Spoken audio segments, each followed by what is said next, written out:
হাসিনা যখন পতন হলো, তো সেই সময়টিতে আমি একটা উদাহরণ বলি। শেখ হাসিনার বিদায় নিয়ে সব মানুষ খুব উচ্ছ্বসিত ছিল। সবাই বলছিল যে দরকার হলে মরে যাব, না খেয়ে থাকবো, এই ভদ্রমহিলা চলে যাক, ওনাকে আর দেখতে ইচ্ছা করে না। এবং শেখ হাসিনাকে নিয়ে বাজে মন্তব্য করার যারা লোকজন, সেই মুরগিওয়ালা থেকে শুরু করলে রিক্সাওয়ালা, রিক্সাওয়ালা থেকে দোকানদার ইত্যাদি, সকল কিছু, সব শ্রেণী পেশার মানুষ তাকে অকথ্য ভাষায় গালাগাল করতেন এবং তার পতন কামনা করতেন। এবং তার পতনের পরে কি হবে কেউ ভাবেনি। সবার এক নম্বর কথা ছিল যে আগে যাক। এই অভ্যাসটা আমাদের সবসময় থাকে। এবং এটা কিভাবে হয়, যেমন আমি একদিন একটা বড় দোকানে, ঢাকার একটা বড় বেশ ডিপার্টমেন্টাল স্টোর ধানমন্ডিতে, তো সেখানে কিছু মালামাল কিনতে গেলাম। তো দোকানে কোটি কোটি টাকার ব্যবসা। তো তিনি বললেন যে স্যার কবে যাবে।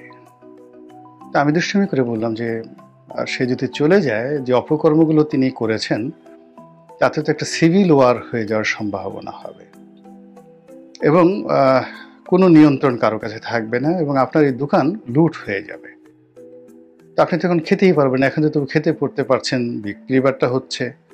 তো তিনি খুব বিরক্ত হয়ে বলেন যে যাক, এই দোকান যদি একদম জ্বালিয়ে পুড়ে ছারখারও হয়ে যায় তবু শেখ হাসিনা চলে যাক। যাই হোক, শেখ হাসিনা চলে গেছেন। চলে যাওয়ার পর 15 দিন পর আমি আবার সেই দোকানে গেলাম। তো সেই দোকানিকে জিজ্ঞেস করলাম কেমন লাগছে। তো তিনি বললেন যে ভালো লাগছে না, আগেই ভালো ছিল। তো এইরকম আমাদের যে অভ্যাস এবং আমাদের যে বক্তব্য। আমরা মুক্তিযুদ্ধ করেছি, মহান মুক্তিযুদ্ধ 9 মাস 1971 সনে। আর 9 মাসের আগে ঠিক তিনটি বছর সীমাহীন কষ্ট, সেই 68, 69, 70, তিনটি বছর কন্টিনিউয়াসলি। আর 71 তো যুদ্ধ শুরু হয়ে গেল। প্রাণ ভরে আমরা দোয়া করেছি, চেষ্টা করেছি, সবকিছু করেছি পাকিস্তানিদের কবল থেকে মুক্ত হওয়ার জন্য। কিন্তু 1973 সনের যে সাধারণ নির্বাচন হলো, বা বঙ্গবন্ধু 10ই জানুয়ারি 1972 সনে ফিরে এলেন। তো 72 সনের 10ই জানুয়ারি ফিরে এলেন এবং 6 মাসের মধ্যেই বেশিরভাগ মানুষ বলা শুরু করলেন যে পাকিস্তানি তো ভালো ছিল, এ কি করলাম আমরা, এটা তো ভালো হলো না। এবং এটা আস্তে আস্তে আস্তে আস্তে বাড়তে থাকলো।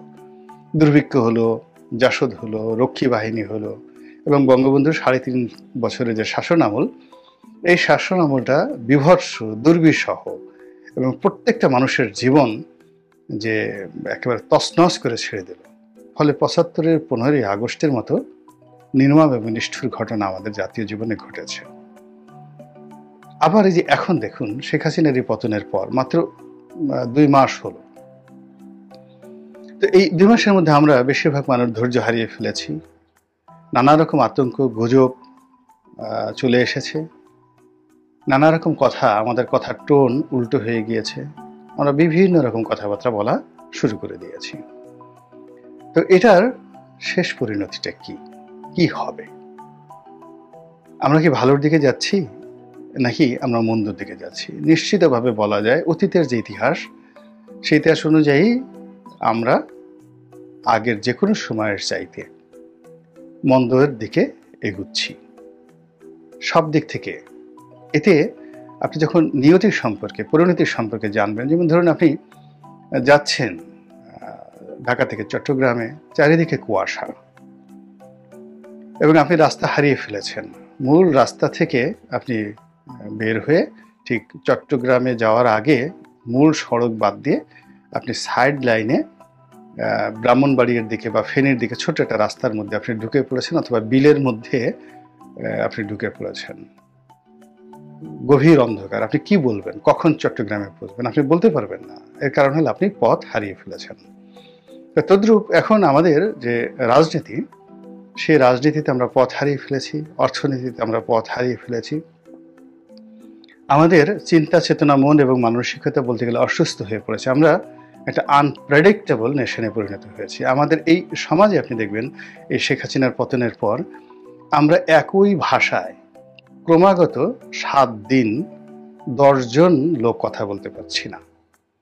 যেদিন ডক্টর মোহাম্মদ ইউনূস ক্ষমতা গ্রহণ করলেন, সেদিন আপনি চিন্তা করুন, দেশের বাইরে যারা ইউটিউব করেন, যারা মনে করেন যে তাদের কারণে এই আন্দোলনটি হয়েছে, তাদের বক্তব্য চিন্তা করেন।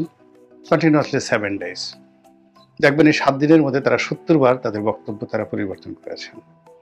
তারপরে 7 দিন আমরা যারা বাংলাদেশে ইউটিউবিং করি, সামাজিকভাবে কথাবার্তা বলি, আমাদের বক্তব্য 70 বার পরিবর্তন হয়েছে, আনপ্রেডিক্টেবল।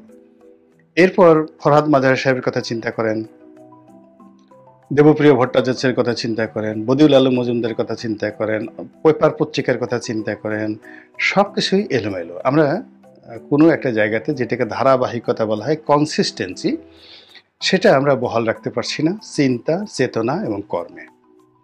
এবং গত 60 days-এ আমরা নতুন কোনো কিছু শুরু করে নেই। একটা নতুন ইন্ডাস্ট্রির আমরা নিবন্ধন নেইনি, কোনো ইন্ডাস্ট্রির দরজা আমরা খুলিনি, নতুন কোনো বিনিয়োগ আমরা করিনি। যার যতটুকু আছে ব্যাংকে, ঘরে, আমরা শুধুমাত্র পুঁজি ভেঙে ভেঙে আমরা খাচ্ছি।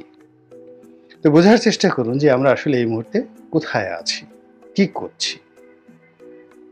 তো এই কারণে কি হচ্ছে, আমাদের সামনে অনেকগুলো অস্পষ্টতা, অনেকগুলো গুজব ছড়িয়ে পড়ছে। আমরা কেউ কেউ বলার চেষ্টা করছি যে শেখ হাসিনা কি আবার আসবেন, আওয়ামী লীগ কি নিষিদ্ধ হবে। আমরা কেউ কেউ বলছি যে আওয়ামী লীগকে একেবারে আজীবনের জন্য নিষিদ্ধ করা হোক, কেউ কেউ বলছি যে না, আমরা খুব দ্রুত নির্বাচন চাচ্ছি।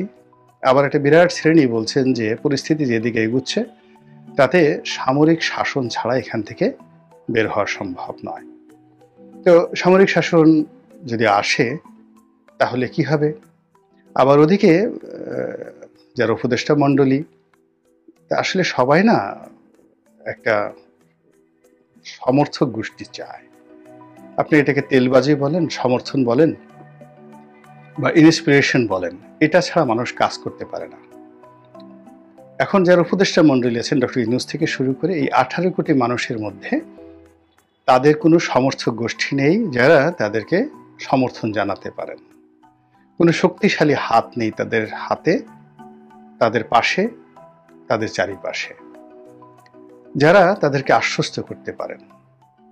কিন্তু তাদেরকে আহত করার জন্য, তাদেরকে বিভ্রান্ত করার জন্য, তাদেরকে এলোমেলো করে দেওয়ার জন্য, তাদেরকে ভয় দেখানোর জন্য, আতঙ্ক সৃষ্টি করার জন্য প্রতি মুহূর্তে লক্ষ লক্ষ জায়গা থেকে নানা রকম বক্তব্য। এখন সামাজিক যোগাযোগ মাধ্যমের কল্যাণে আমরা ইউটিউবে যা বলছি, ফেসবুকে যা বলছি, টেলিভিশনে যা বলছি, সবই কিন্তু উপদেষ্টাদের নজরে আসছে বা তাদেরকে সেখানে আনা হচ্ছে, এবং এই নেতিবাচক কথাগুলো তাদেরকে কিন্তু আতঙ্কগ্রস্ত করে তোলা হচ্ছে বা তুলছে।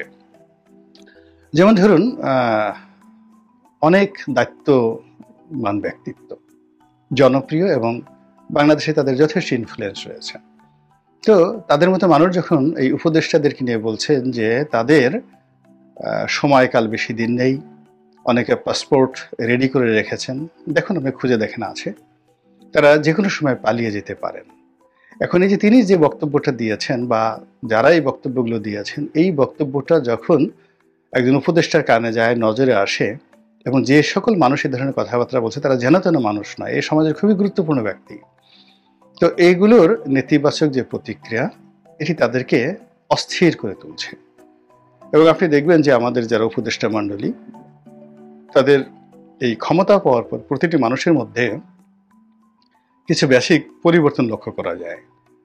তারা যদি ভালো কাজ করেন, একটা কমফোর্ট জোনে থাকেন, একটা আত্মবিশ্বাস তাদের থাকে, তো প্রায় সবারই চেহারা ভালো হয়ে যায়, মুখে হাসি থাকে, উজ্জ্বলতা থাকে।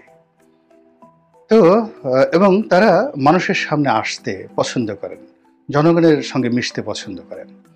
কিন্তু আপনি দেখুন যে দায়িত্ব গ্রহণের আগে জনাব আসিফ নজরুল সাহেব, তার চেহারা কেমন ছিল, আর এখন দেখেন তার চেহারা কেমন হয়ে গেছে, চেহারা ফ্যাকাশে হয়ে গিয়েছে। কিংবা আপনি ধরুন রেজওয়ানা, অ্যাডভোকেট রেজওয়ানা, ওনার চেহারা, কথাবার্তা, অভিব্যক্তি প্রথম 7 days তারা বেশ প্রাণবন্ত ছিলেন, কিন্তু এখন তাকে আর মিডিয়াতে দেখা যাচ্ছে না। তারপর ধরুন ব্রিগেডিয়ার সাখাওয়াত সাহেব, উনি স্বরাষ্ট্র মন্ত্রণালয়ের দায়িত্বপ্রাপ্ত হিসাবে বেশ কথাবার্তা বলেছেন, কিন্তু এখন তিনিও নিজেকে অনেকটা গুটিয়ে নিয়েছেন। এভাবে অনেকেই, আপনি ডক্টর মোহাম্মদ ইউনূস সাহেবের একান্ত যারা আছেন, আপনি দেখবেন যে তার যে ব্যক্তিগত সহকারী যে যুবককে নিয়োগ দেওয়া হয়েছে, কিংবা তার যে প্রেস সচিব তার পক্ষে যারা কথা বলেন, আপনি তাদের মুখভঙ্গি, কথাবার্তা, বডি ল্যাঙ্গুয়েজ দেখেন যে তারা সবাই ফ্রাস্ট্রেটেড, ভীষণ রকম ফ্রাস্ট্রেটেড। বা আপনি যে সকল তরুণ ক্যাবিনেটে গিয়েছেন, আর ক্যাবিনেটের বাইরে যারা আছেন, যারা প্রথম 15 দিন বা 2 সপ্তাহ খুবই ক্ষমতাধর ব্যক্তি ছিলেন, মিডিয়ার সঙ্গে কথাবার্তা বলতেন এবং নানা রকম নেতিবাচক প্রচারণা সত্ত্বেও কিন্তু তারা সেগুলো সামাল দিলেন, তারা কিন্তু এখন ব্ল্যাক আউট হয়ে যাচ্ছেন। ইচ্ছে করেই পুরো পরিস্থিতি তারা সামাল দিতে পারুন বা না পারুন, তারা অ্যাভয়েড করছেন, অনেক কিছু অ্যাভয়েড করছেন এবং নিজেদেরকে আড়াল করার চেষ্টা করছেন। This is very bad signal. এবং এই ব্যাড সিগন্যালের কারণেই অনেক রকম আশঙ্কা তৈরি হয়েছে।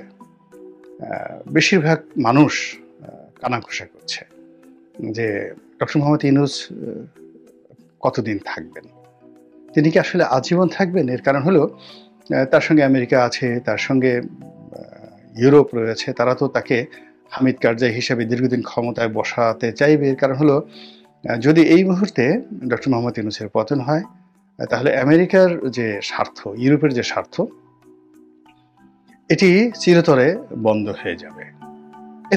এই কারণে তারা সর্বশক্তি নিয়োগ করে তাকে ক্ষমতা রাখার চেষ্টা করবে এবং চাপ প্রয়োগ করবে। তো সেক্ষেত্রে তার ক্ষমতায় থাকাটা বাংলাদেশের যতই ক্ষতি হোক বা লাভ হোক, সেটা সেকেন্ডারি আমেরিকানদের কাছে।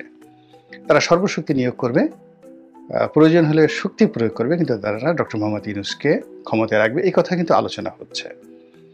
2 নম্বর হলো যে কেউ বলার চেষ্টা করছেন যে না, আসলে বাইরের শক্তি দিয়ে, অভ্যন্তরীণ বিষয়াদি, বিশেষ করে 18 কোটি মানুষ যেখানে আছে সেখানে বাইরের শক্তি দেওয়া হবে না। তারা ছোট্ট একটা ইয়ামেনকে নিয়ন্ত্রণ করতে পারেনি, সিরিয়ার একটা বেজ রক্ষা করতে পারেনি, ইরাকের মতো একটা ছোট দেশ সেখানে তারা একটা ঘাঁটি রাখতে পারেনি, লিবিয়ার মতো দেশে তারা ব্যর্থ হয়েছে। এখন আফগানিস্তানে অনেক বড় দেশ, প্লাস সেখানে একটা যোদ্ধা জাতি, তাদের কথা আলাদা, কিন্তু তারা অনেক নিরীহ দেশ জাতিতে গিয়েও কিন্তু আমেরিকা কিছু করতে পারেনি। তো সেক্ষেত্রে 18 কোটি বাঙালির মধ্যে আমেরিকা একজন ডক্টর মোহাম্মদ ইউনূসকে দিয়ে বা দেবপ্রিয় ভট্টাচার্যকে দিয়ে রাতারাতি কোনো একটা কিছু করে ফেলবেন, এটি সম্ভব না। ফলে আমরা একটা আরও অনিশ্চয়তা দেখে যাচ্ছি।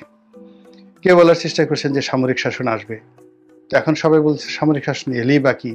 এর কারণ হলো সামরিক শাসন তো মাঠে আছেন, তাদের ম্যাজিস্ট্রেসি পাওয়ার আছে, তারা এর বাইরে কি দেখাবেন? গুলি করবেন, মারবেন, এগুলো তো হচ্ছে, কিন্তু পরিস্থিতির তো উন্নয়ন হচ্ছে না। সামরিক বাহিনীর মধ্যে যারা আছেন তাদের মধ্যে এমন কি অভিজ্ঞতা আছে, তারা এমন কি কাজ করবেন যে কাজটি ডক্টর মোহাম্মদ ইউনূস পারছেন না, যে কাজটি শেখ হাসিনা করেননি, তাহলে তো আমাদের কোনো পরিবর্তন আসছে না। তো এগুলো নিয়ে অনিশ্চয়তামূলক কথাবার্তা বলছেন। আবার অনেকে বলছেন যে শেখ হাসিনা আবার ফিরে আসবেন, আবার ক্ষমতায় বসাবে, এবং ইন্ডিয়ার এটি একটা ইজ্জত কা সওয়াল, শেখ হাসিনাকে ক্ষমতায় বসানো অথবা আওয়ামী লীগকে ক্ষমতায় পুনর্বাসিত করা। এবং এখানে কতগুলো ব্যাড নজির, মানে মন্দ নজির প্রতিষ্ঠিত হয়ে যাচ্ছে। সেটা হলো মানে আওয়ামী লীগের অনেকগুলো বিতর্কিত নেতা যারা দুর্নীতিবাজ, ব্যর্থ এবং অপ্রিয় মুখ, তাদের মুখ দেখলেই মানুষের রাগ চলে আসে, এই কদিন এখনো। তো সেই সকল মানুষ বিবৃতি দিচ্ছে এবং পত্রপত্রিকাগুলো সেই বিবৃতি ছাপাচ্ছে। এটি আমাদের জন্য খুবই একটা ন্যাক্কারজনক ঘটনা এবং অশনির সংকেত যে কই আমরা তাদেরকে গ্রেপ্তার করব, কই তাদেরকে আমরা বিচার করব, তারা কই গণপিটনের শিকার হবেন। যারা আওয়ামী লীগকে ডুবিয়েছেন, আওয়ামী লীগের কোটি কোটি মানুষকে বিপদে ফেলে তারা পালিয়ে গেছেন, সেই সমস্ত মানুষ এখন নসিহত করছেন বা ডক্টর মোহাম্মদ ইউনূসের বিরুদ্ধে বলছেন দেশের আইনের শাসন নেই, দেশে দুর্নীতি হচ্ছে, অন্যায় হচ্ছে। সেই সকল কথাবার্তা যখন সেই সকল মানুষ বলছেন, মানুষ কিন্তু মেজাজ ঠিক রাখতে পারছে না। তো সব মিলিয়ে আমরা আসলে কোথায় যাচ্ছি, আমাদের জীবনে কি ঘটতে যাচ্ছে, ভালো কিছু না মন্দ কিছু, অপেক্ষা করতে হবে। এখন একমাত্র মহান আল্লাহ রাব্বুল আলামিনের অপার দয়া এবং করুণা ছাড়া আমাদের আসলে কোনো বিকল্প কিছু নেই। আল্লাহ আমাদের সবাইকে হেদায়েত দান করুন এবং হেফাজত করুন। আসসালামু আলাইকুম ওয়া রাহমাতুল্লাহি ওয়া বারাকাতুহু।